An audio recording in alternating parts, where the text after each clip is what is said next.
Olá meus irmãos, graça e paz, bem-vindo a mais um vídeo do canal Defensores. No vídeo de hoje eu quero reagir à fala de um padre católico, Padre Leonardo, onde ele vai tentar provar nas escrituras que existe o purgatório. Vamos ver, até agora ninguém conseguiu do lado católico, né? Eles tentaram, mas falharam miseravelmente. Será que esse padre aqui ele vai ter mais sorte?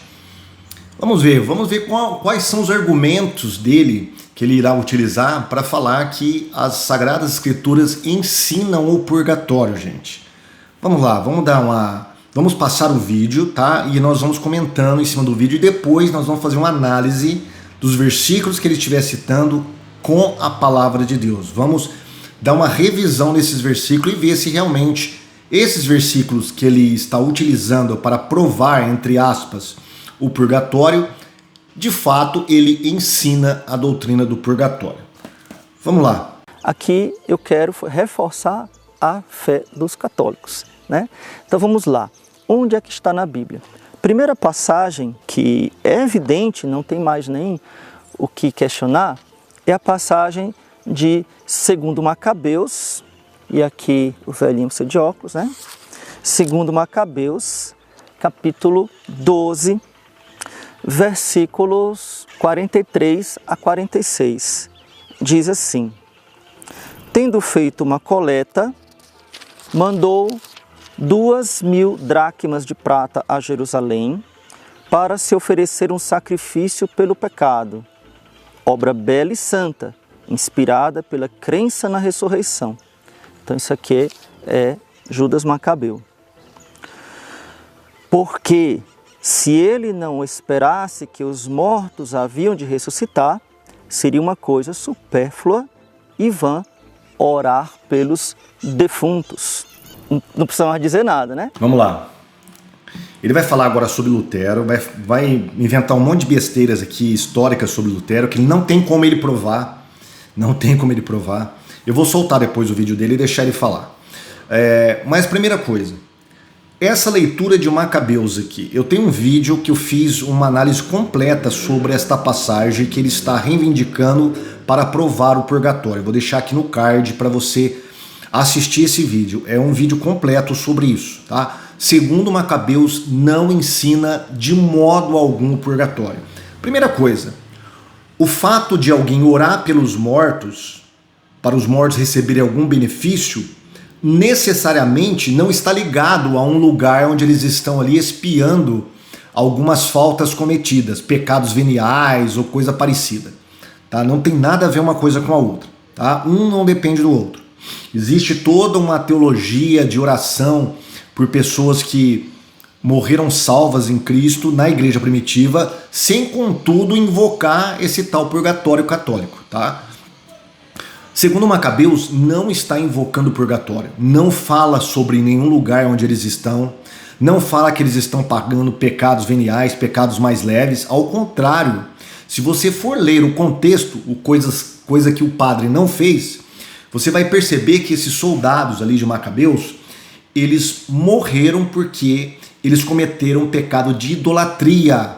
E segundo a doutrina católica, pecado de idolatria é pecado mortal, que leva ao inferno e não ao purgatório.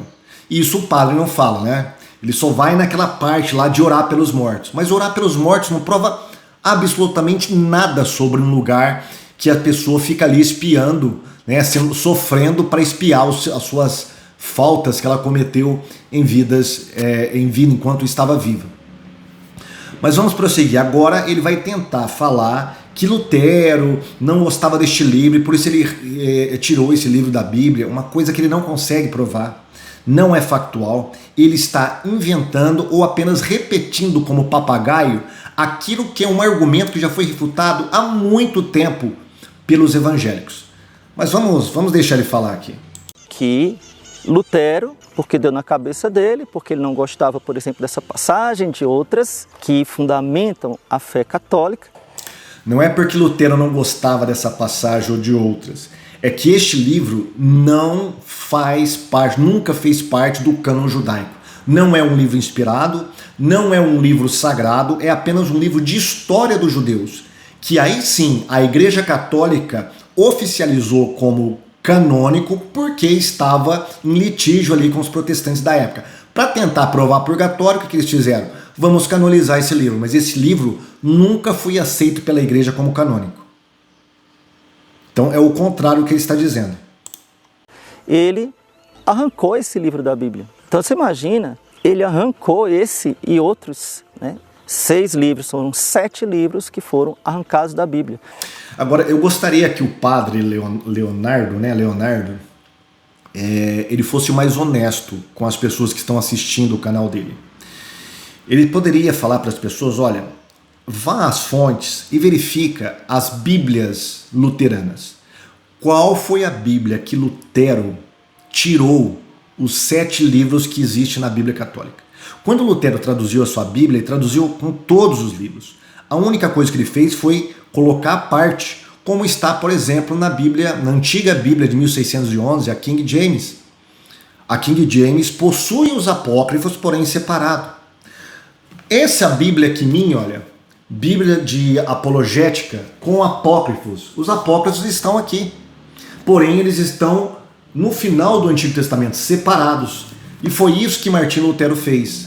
Talvez a primeira Bíblia de edição protestante que vai retirar de fato os livros apócrifos é a Bíblia de Genebra, se eu não me engano. É a Bíblia de Genebra. Lutero não retirou. Então isso é uma inverdade, para não falar outra coisa, né, que esse padre está falando. Mas talvez ele seja tão ingênuo ou ignorante que ele vai simplesmente repetindo aquilo que os católicos vão dizendo, mesmo eles já tendo sido refutados profusamente, largamente, extensivamente sobre este ponto. Inclusive, há relatos, né, bem evidentes que ele queria também modificar alguns versículos do Novo Testamento. Como, por exemplo, o que nega a doutrina tipicamente protestante, salvação só pela fé. Inclusive, há relatos, né, bem evidentes que ele queria também modificar. Nós temos lá do Novo Testamento, São Tiago, por exemplo, o que nega, que fala muito das obras, tipicamente protestante, salvação só pela fé. Poxa, salvação somente pela fé não está na Bíblia? Meu Deus, até o Papa dele deu vazão a Lutero. Até o Papa dele falou que Lutero estava certo.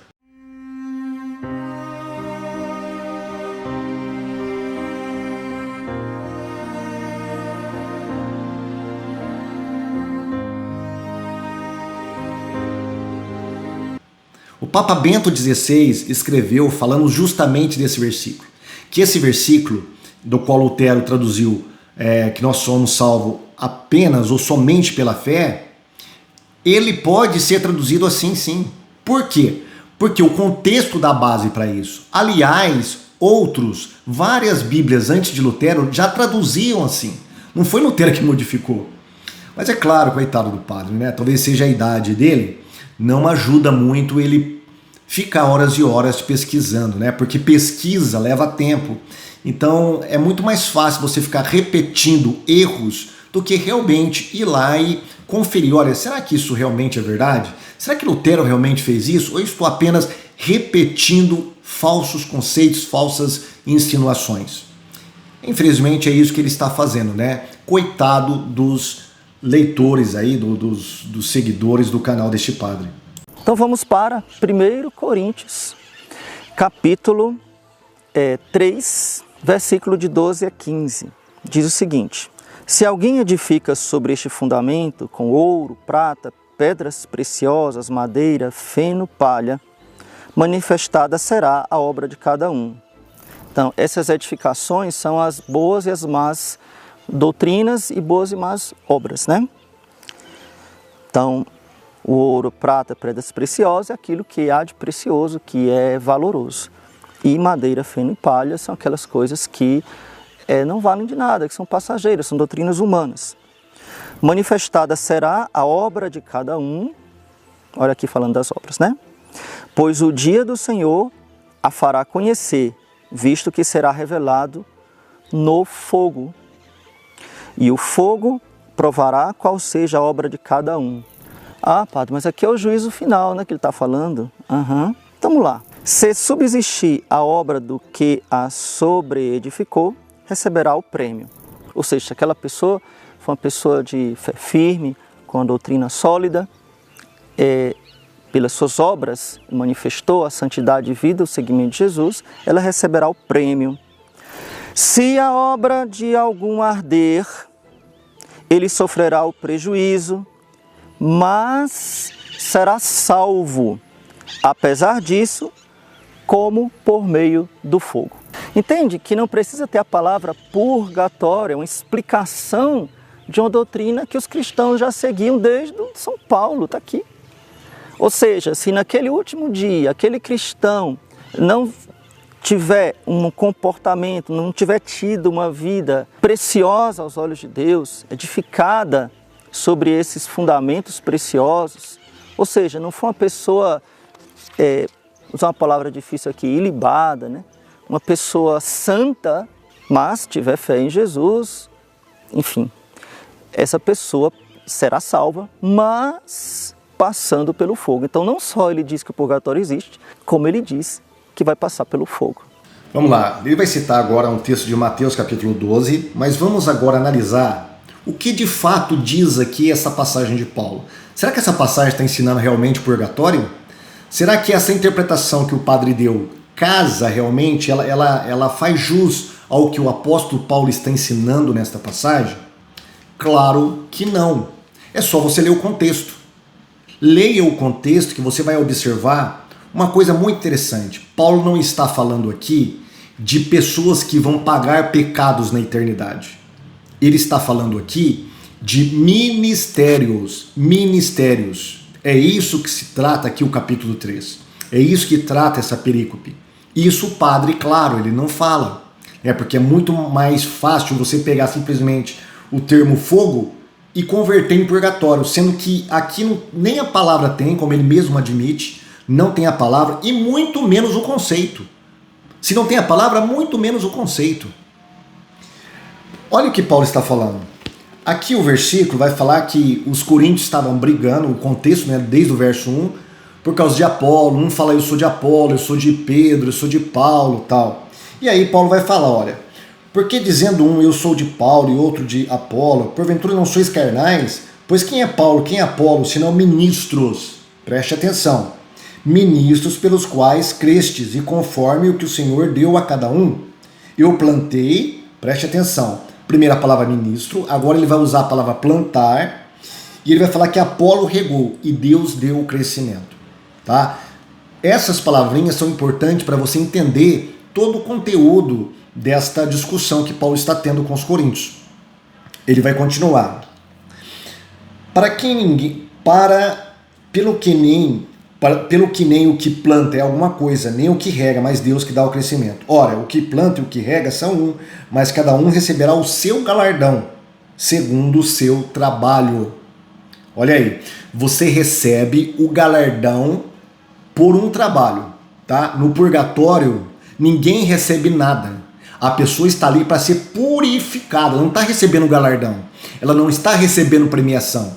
Ela está sendo purificada de supostas punições que ela deveria ter feito em vida. Ela deveria ter se redimido em vida com penitências.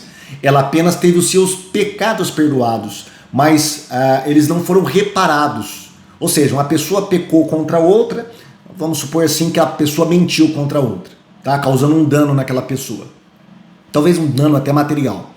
E ela se arrepende, olha, realmente eu fiz coisa errada, tal, vai lá, se confessa, mas ela não repara aquilo lá, ela não vai, não conversa com a pessoa, não ressarce a pessoa no prejuízo material.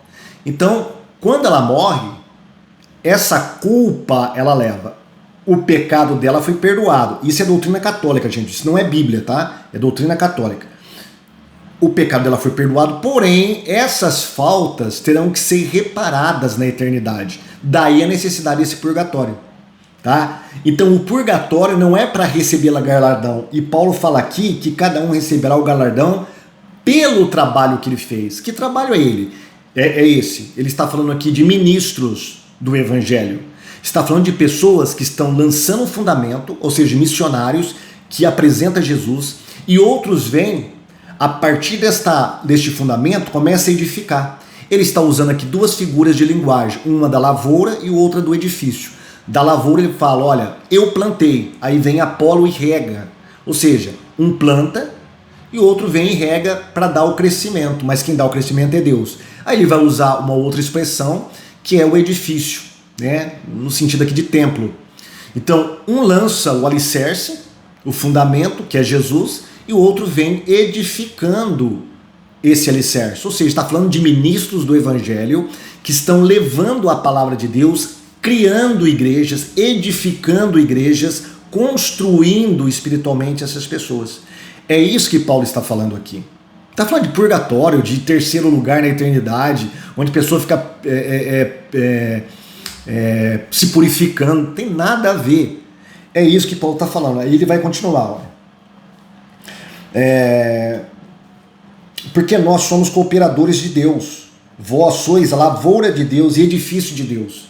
Então Paulo está falando que os ministros do Evangelho estão edificando sobre a igreja, sobre a lavoura de Deus, sobre o edifício de Deus. Estão construindo e estão regando para que ela tenha um bom crescimento. Segundo a graça de Deus que me foi dada, pus eu, como sábio arquiteto, o fundamento, outro edifica sobre ele, mas veja cada um como edifica sobre ele. Então Paulo está alertando, olha, cuidado, você é ministro, você está pregando o evangelho, você está criando ou edificando ou construindo uma igreja a partir de Jesus Cristo, cuidado com o que você está fazendo. E ele continua, porque ninguém pode pôr outro fundamento além do que já está posto, qual é Jesus Cristo. E se alguém sobre este fundamento formar um edifício de ouro, aí ele vai falar, olha, esse edifício, esse trabalho de edificação que a pessoa está fazendo, ele pode ter algumas qualidades. Pode ser ouro, prata, preciosas, madeira, feno ou palha. Aí ele vai falar, a obra de cada um se manifestará na verdade. O dia o declarará. Aí o padre ficou meio engasgado aqui quando ele falou, será que é do juízo final? E ele não deu resposta. Porque ele sabe que esse versículo aqui, que essa palavra atrapalha ele. Porque aqui a palavra o dia revelará está falando do juízo final. Está falando quando as pessoas receberão galardões. Não está falando de purgatório. No purgatório ninguém vai receber galardão. No purgatório, segundo a doutrina católica, apenas está sendo purificado dos seus pecados. Não está recebendo galardão nenhum. Mas aqui, Paulo fala que é naquele dia, ou seja, neste dia, será revelada a sua obra. Aí ele continua. Se a obra que alguém edificou nesta parte permanecer, a obra de cada um se manifestará na verdade. O dia o declarará. Porque pelo fogo será descoberta, e o fogo provará qual seja a obra de cada um. O fogo está provando quem? A pessoa ou a obra dela? Aqui, Paulo está falando que é a obra que está sendo provada, não é a pessoa. A pessoa não está sendo provada. Quem está em jogo ali é a obra dela, não é a pessoa. Se a obra que alguém edificou nessa parte permanecer, esse receberá galardão. Aí Paulo está falando de uma premiação, ou seja, galardões. Tem vários galardões na Bíblia. Fala sobre coroas, né, que nós receberemos. Então, esses galardões são para trabalhos. Isso aqui não tem nada a ver com pecados particulares que as pessoas estão fazendo. Não tem nada a ver com pecados. Aí ele vai falar, olha, se a obra de alguém edificou nessa parte permanecer, esse receberá galardão. Se a obra de alguém se queimar, sofrerá detrimento, mas o tal será salvo, todavia como pelo fogo. Ou seja, ele está falando assim, olha, é como se uma pessoa que tivesse uma bagagem cheia de coisas que ele tenha feito, tá? São feitos dele. E ali, quando ele passar por esse tribunal, Jesus vai testar isso aí. Se a obra for ouro, passará tranquilo, ela vai ser testada e vai ser passada. Ele vai passar ileso. Se for feno, palha, ele vai ser testado, vai ser queimado, porém esse não receberá prejuízo. Ele vai ser salvo, vai continuar sendo salvo. A obra dele foi testada, mas ele se salvou como se tivesse se salvado apenas com a roupa do corpo, tá? Com mais nada, ele não levará nada para o reino de Cristo. Ele não levará galardão, ele vai ser apenas salvo. Só isso. Aqui não está falando de punição de pecados veniais, de missa pelos mortos, de penitências, de nada disso. Nada disso. O fogo aqui é para purificar. Aliás, uma coisa interessante aqui que os católicos não veem nesse texto. Aqui Paulo está falando que existe obras boas e obras ruins. No purgatório não tem esse negócio de obra boa. As obras boas não estarão sendo testadas no purgatório. O purgatório é para purgar, isso é doutrina católica novamente, pessoal, não é Bíblia, tá? É para purgar pecados veniais, tá? As faltas dos pecados veniais, para serem punidos. Não se fala em galardão, não se fala em testar coisas boas no purgatório. É apenas para purificar essa pessoa daqueles, vamos dizer assim, resquícios para ela poder entrar no céu. Só isso. E Paulo nem de longe está ensinando tal conceito aqui. Aí ele vai dizer, olha, se a obra de alguém se queimar, sofrerá detrimento, mas o tal será salvo todavia como pelo fogo. Não sabeis vós que sois o templo de Deus e que o Espírito de Deus habita em vós? Então, o templo de Deus somos nós. É isso que Paulo está falando. Então, cada um veja como edifica nesse templo. Tá? A igreja de Deus como um todo é um templo. Então, os líderes cristãos serão julgados, ou melhor, os trabalhos desses líderes serão julgados de como eles edificaram. Tá? É só isso. Para que complicar? Para que tentar achar purgatório onde não existe purgatório? Mas não é só a Igreja Católica que faz isso. Muitas seitas fazem isso. Tenta achar coisas que não estão na Bíblia. Né? Por quê? Porque elas já vão para o versículo com seus pressupostos teológicos. Aí, é claro, eles cometem a falácia, né, de tentar provar o que não está na Bíblia. Mas vamos deixar o padre falar mais, tá? Agora ele vai citar Mateus. E aí, você acha que tá ruim, né? O negócio vai piorar agora. Então tá bom. A passagem, na verdade, é Mateus capítulo 12, versículo 32. Todo o que disser alguma palavra contra o Filho do Homem, lhe será perdoado.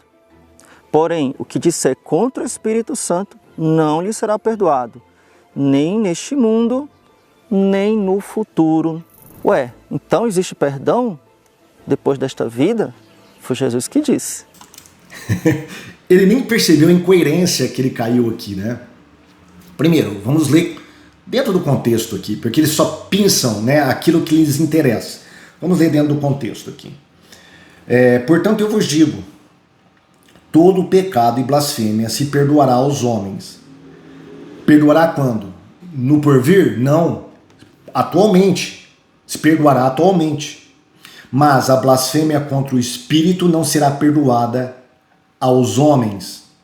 Não será perdoada aos homens. E se qualquer disser alguma palavra contra o Filho do Homem, lhe será perdoado. Mas se alguém falar contra o Espírito Santo, não lhe será perdoado, nem neste século, nem no futuro. Jesus não falou aqui, olha, se qualquer um disser alguma palavra contra o Filho do Homem, lhe será perdoado neste século e no porvir. Ele não disse isso. Ele está restringindo o perdão do Pai e do Filho para este século.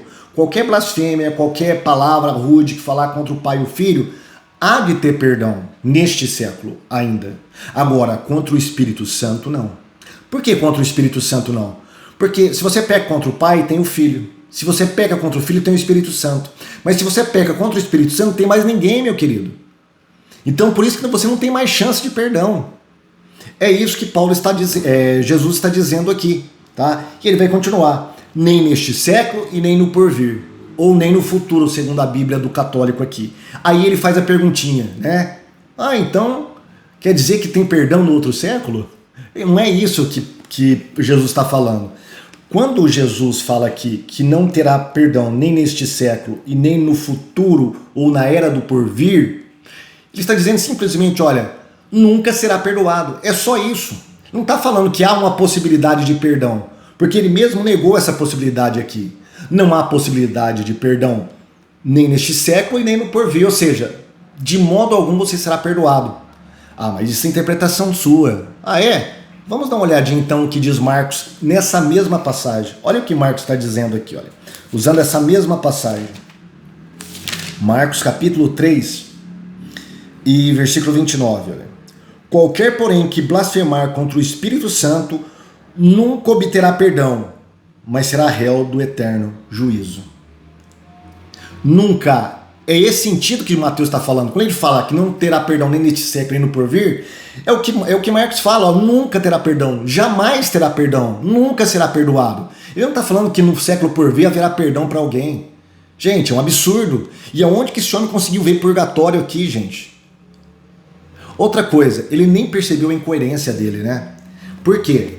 Porque quem vai para o purgatório já tem os pecados perdoados. Essa é a doutrina católica.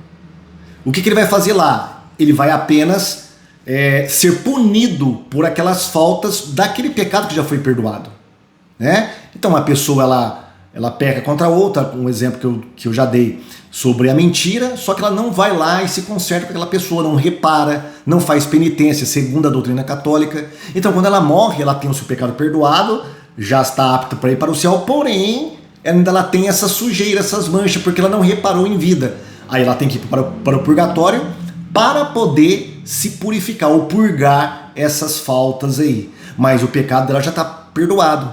Agora, olha o que o padre fala. Né? Então haverá perdão. Mas não se trata de perdão, criatura. Cara pálida. Não se trata de perdão. Você está indo contra a própria doutrina católica. E isso mostra claramente que este versículo aqui não está ensinando purgatório coisíssima nenhuma. Né? Então, mais uma vez, o padre não passou no teste, como os demais católicos. Mas ele, como ele é assim insistente, ele vai prosseguir ainda com alguns versículos. Vamos ver o que ele vai dizer agora. Outra passagem também, vamos lá? Então vamos lá. Mateus capítulo 5, no Sermão da Montanha, Jesus diz assim: acomoda-te sem demora com o teu adversário, põe-te de acordo com o teu adversário, enquanto estás em caminho com ele, para que não suceda que esse adversário te entregue ao juiz, e o juiz te entregue ao seu ministro, e sejas posto em prisão. Em verdade te digo, não sairás de lá antes de ter pago o último centavo. Dá para entender? Ficou mais claro do que isso? Jesus diz que nós devemos entrar em acordo com o nosso próximo, nos reconciliarmos com o nosso próximo antes do julgamento, porque o próximo pode nos dar esta culpa. Então aquelas briguinhas, aquelas discussões, aqueles desentendimentos que certamente não vão nos levar para a condenação eterna. Mas Jesus diz, olha, você pode ir para a prisão e de lá não sairá até ter pago o último centavo. Ou seja, a pessoa vai pagar e vai, depois que pagar, sair. E vai pagar de que forma? Sendo purificado. Então, eu citei algumas passagens bíblicas que fundamentam. A primeira coisa, como nós estamos fazendo aqui, é ler o contexto, coisa que os católicos não fazem, tá? Mesmo porque a Bíblia não é o forte de católico. Versículo 20 deste capítulo, do qual ele citou, diz assim, olha: porque vos digo que se a vossa justiça não exceder a dos escribas e fariseus, de modo nenhum entrareis no reino dos céus. Tá? Então, qual que era a justiça dos fariseus? Olho por olho e dente por dente. Tá? Essa era a justiça deles. Jesus está falando, olha, ouviste que foi dito aos antigos, não matarás, mas qualquer que matar será réu de juízo. Eu, porém, vos digo que qualquer que sem motivo se encolarizar contra teu irmão será réu de juízo, e qualquer que disser a seu irmão raca será réu do sinédrio, e qualquer que lhe disser louco será réu do fogo do inferno. Portanto, se trouxeres a tua oferta ao altar, e aí te lembrares que teu irmão tem alguma coisa contra ti, deixa ali diante do altar a tua oferta e vai e reconcilia-te primeiro com teu irmão, e depois vem e apresenta-te a tua oferta. O que Jesus está falando aqui é sobre relacionamentos entre pessoas. Olha, a nossa justiça tem que exceder a do fariseu. Nós não podemos simplesmente usar olho por olho e dente por dente. Nós temos que ser diferentes. É isso que Jesus está falando. Olha, assim como Caim e Abel, e talvez seja essa passagem que Jesus tem em mente ao proferir esta sentença aqui, Caim e Abel. Caim estava com o coração com raiva, magoado contra seu irmão, e os dois estavam a caminho para oferecer a oferta. A oferta de Abel foi aceita, a de Caim foi rejeitada, porque Caim estava com o coração muito dolorido, com raiva, magoado. Ele deveria ter feito o quê? Parado no meio do caminho, reconciliado com seu irmão, e aí com certeza a oferta dele seria aceita. É isso que Jesus está falando. Ó. Se você for ao templo levar a sua oferta, e se você tem alguma coisa contra seu irmão, primeiro deixa ali a sua oferta, reconcilie com ele, depois vem e apresenta ela. Tá? O problema é o seu coração. Reconcilie-te depressa com o teu adversário, enquanto estás no caminho com ele, para que não aconteça que o teu adversário te entregue ao juiz, e o juiz te entregue ao oficial e te encerre na prisão. Aqui já é uma outra ilustração que Jesus está dando. Primeiro ele fala do tempo, das ofertas, aqui está falando de alguém que deve alguma coisa para outra pessoa. Em verdade vos digo que de maneira nenhuma será dali enquanto não pagares o último cêtio. O cêtio, né, ou o último centavo. Então o que Jesus está falando é que a pessoa, ela tem que, enquanto ela estiver a caminho, né, no caminho com o seu adversário, ela vai lá e reconcilia, porque senão aquela pessoa que se sentiu ofendida, que está para receber a dívida sua, ela vai e te entrega ao juiz. E ali você, para sair, vai ter que pagar até o último centavo. Jesus está falando aqui do sinédrio, Jesus está falando aqui dos juízes humanos, aqui não está falando da eternidade, aqui não está muito menos de purgatório, pelo amor de Deus. Não está falando de purgatório coisíssima nenhuma. Né? Então, ver purgatório nisso aqui é ver o que não está nas Escrituras, que Jesus não ensinou. Jesus ensinou coisas muito profundas e claras a respeito do céu e do inferno. Ele poderia muito bem ter falado sobre um tal terceiro lugar na eternidade, né? Um tal de purgatório, ou pelo menos uma existência que seria purgada pelos pecados para poder entrar no céu. Jesus e nem os apóstolos e nem os pais da igreja, pelo menos nos primeiros séculos, nunca ensinaram tal conceito. Tá? Então, nem 1 Coríntios, nem Mateus capítulo 12, nem Mateus capítulo 5, nem mesmo Macabeus capítulo 12 ensinam tal purgatório. Vamos ver o que o padre tem a dizer no final aqui. Existe também uma razão mais do que lógica para a gente crer no purgatório. Na verdade, bastaria que a igreja nos ensinasse, porque nós devemos acreditar fielmente naquilo que a igreja ensina. Percebeu qual que é dos católicos? Eles gostam de falar que nós acreditamos em sola escritura, porque não é só as escrituras, mas a questão dos católicos não é a questão nossa diferença não é sola escritura versus tradição. Na verdade, é sola escritura contra sola eclésia. Porque os católicos não acreditam em tradição. Eles acreditam no que a igreja deles diz. Porque a igreja está acima dessa tradição. Porque essa igreja, ela vai definir o que é e o que não é tradição. Então ela vai rejeitar aquilo que ela não quer, que a tradição ensina, e pegar aquilo que apenas condiz com o seu ponto de vista. Então, no final das contas, os católicos têm a sola eclésia, ou seja, é somente a igreja. Se a igreja ensinou qualquer coisa, mesmo que seja a revelia do que está nas escrituras sagradas, o católico tem que acreditar. Isso é racional, como ele está dizendo aqui constantemente? Claro que não. Nem racional, nem bíblico. Mas ele acredita na sua santa igreja. Se a igreja ensina purgatório, mesmo que não esteja na Bíblia, ele tem que acatar o que a igreja dele diz. Como diz santo, com muitas aspas, Inácio de Loyola, se a igreja disser que o branco é preto, mesmo se for branco, eu tenho que acreditar que é preto. Isso é racional?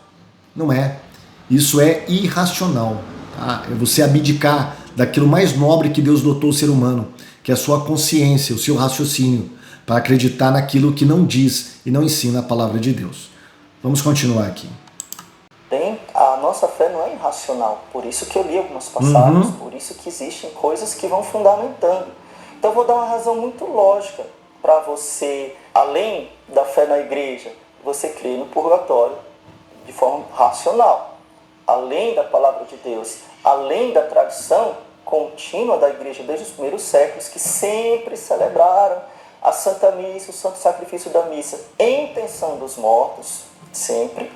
Né? Santo Agostinho fala sobre isso, por exemplo. Então, uma razão muito lógica para você, além da fé na igreja, você crer no purgatório de forma racional.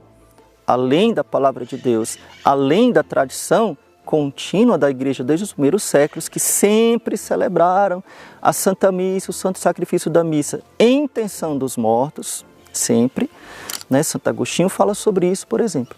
Percebeu? Olha quem que ele vai citar para falar sobre isso. Santo Agostinho, século V. Século V, mas ele falou que desde os primeiros séculos da igreja. Então por que ele cita Santo Agostinho do século V?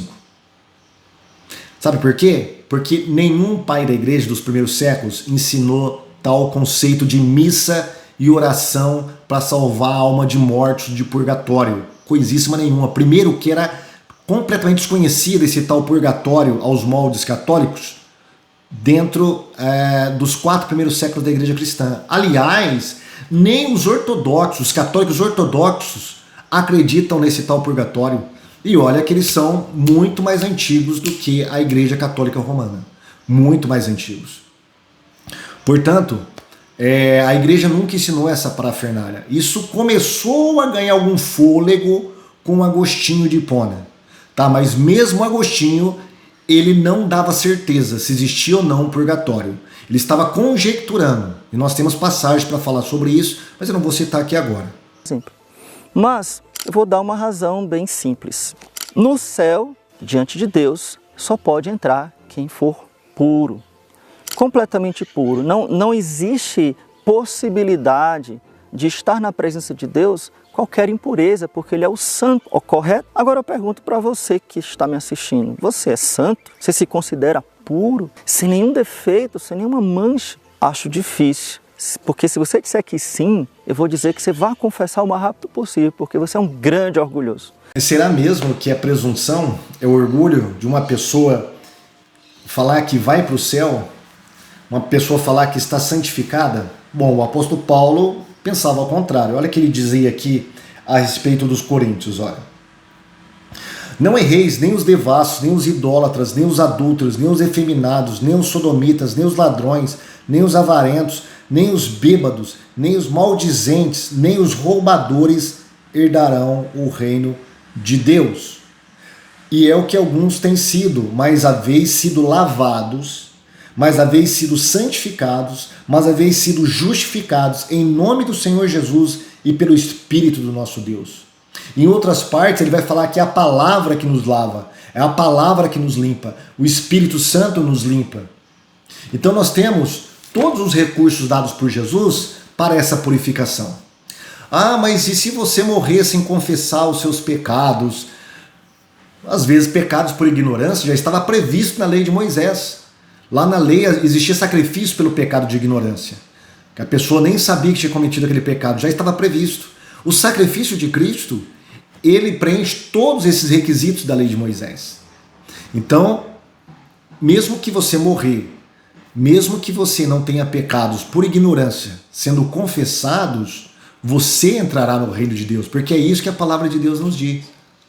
Né? Por exemplo, o ladrão da cruz. Segundo os moldes católicos, o ladrão da cruz nunca poderia entrar no céu, no paraíso. Mas o que Jesus diz para ele? Hoje mesmo estarás comigo no paraíso. Jesus não falou só, olha, primeiro, rapaz, você vai ter que passar pelo purgatório, para um lugar de purificação, aí depois, só depois você vai me encontrar lá no paraíso. Tá? Beleza? Tranquilo? Não, Jesus disse, hoje estarás comigo no paraíso. Não é depois. Então, nós temos Elias, nós temos Enoque, que foi para o céu, está lá com Deus, ainda com Deus, né? Não precisou ir para o purgatório para purgar os seus pecados. Né? E a Bíblia fala lá em Tiago, fala que Elias era um homem sujeito às paixões como nós somos. E mesmo assim, ele foi para o céu. Não precisou de purgatório. Eu sei que os católicos vão falar, tem uma nova versão agora do purgatório, que não é mais um lugar, é sim uma existência, é um momento. Eles estão mudando essa questão do purgatório, né? Porque sabe que o negócio é meio complicado pro lado deles. Mas, enfim, mesmo que a Bíblia nos diz que sem santificação ninguém verá o Senhor, ela também nos diz que nós somos santificados em Cristo. Então, se nós somos santificados, nós já preenchemos o requisito desta passagem. Lá em Apocalipse vai falar que nada impuro herdará a cidade celestial. Mas a cidade celestial já foi depois do trono branco, já foi depois de purgatório, alegadamente, né? Já foi depois do julgamento final. Há um novo céu e nova terra. Ali todo mundo já está santo.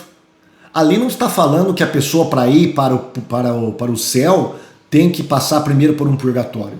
Nada disso, está simplesmente dizendo que novos céus e nova terra não será como esse. Nada de ruim terá nesse novos céus e nova terra. Só isso. Ali não prova purgatório.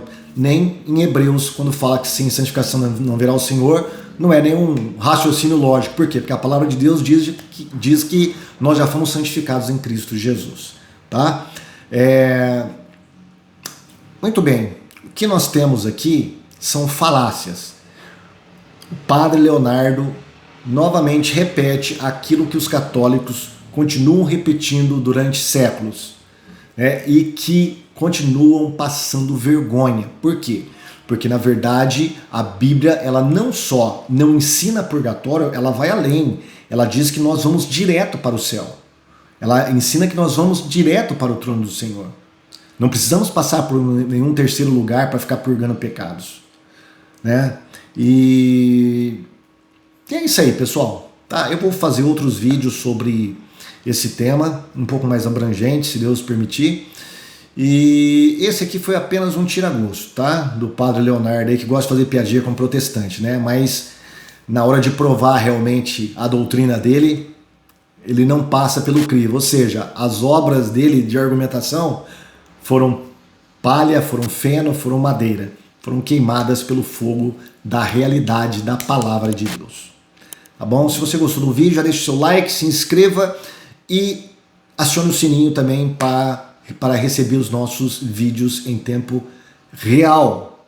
Ok? Fique com Deus e até o próximo vídeo. Tchau. Eu peço desculpa porque esse vídeo eu gravei com luz natural. Então você percebeu aí que teve algumas oscilações, né, de temperatura aí, porque o sol às vezes é coberto por algumas nuvens, então fica um pouco mais escuro. Você me perdoe por isso, tá? Mas eu acho que o conteúdo foi válido, ok? Se foi válido, deixe seu like para mim. Tchau.